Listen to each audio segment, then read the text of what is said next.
नाशिक शहरातील gel road परिसरात घडलेल्या एका धक्कादायक घटनेमुळे पुन्हा एकदा विवाहित महिलांवरील छळ आणि अत्याचाराचा प्रश्न ऐरणीवर आलाय।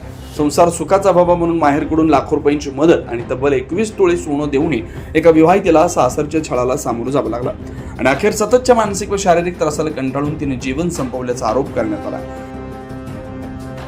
आशा गोटेकर असं महिलेचं नाव आहे। त्यांच्या भावाने दिलेल्या तक्रारीवरून उपनगर पोलिसांनी गुन्हा दाखल केला। मिळालेल्या माहितीनुसार लग्नानंतर काही काळातच आशा यांचा छळ सुरू झाला होता। सासरच्यांकडून फ्लॅट खरेदीसाठी आणि चारचाकी वाहनासाठी तब्बल 25 लाख रुपयांची मागणी करण्यात आली होती। बहिणीचा संसार टिकावा म्हणून तिच्या भावानं स्वतःच्या आईच्या नावावरील जमीन विकून मोठी रक्कम दिली होती। इतकंच नाही तर लग्नावेळी 21 तोळे सोनंही देण्यात आलं होतं। मात्र एवढं सगळं करूनही मागणी आणि छळ थांबला नसल्याचा आरोप नातेवाईकांनी केला।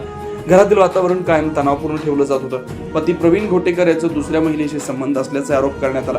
त्यामुळे आशा यांना वारंवार अपमान आणि मानसिक त्रास सहन करावा लागत होता। या प्रकरणातील सर्वात धक्कादायक बाब म्हणजे आशा यांना जादूटोण्याच्या नावानं धमकावलं जात होतं। असा गंभीर आरोप या तक्रारीत करण्यात आला। तुला जादूटोणा करून संपवून टाकू अशा धमक्या दिल्या जात असल्याचं नातेवाईकांनी म्हटलंय। सततचा छळ, मानसिक दबाव आणि कौटुंबिक तणाव यामुळे या पूर्णपणे खचून गेल्या होत्या।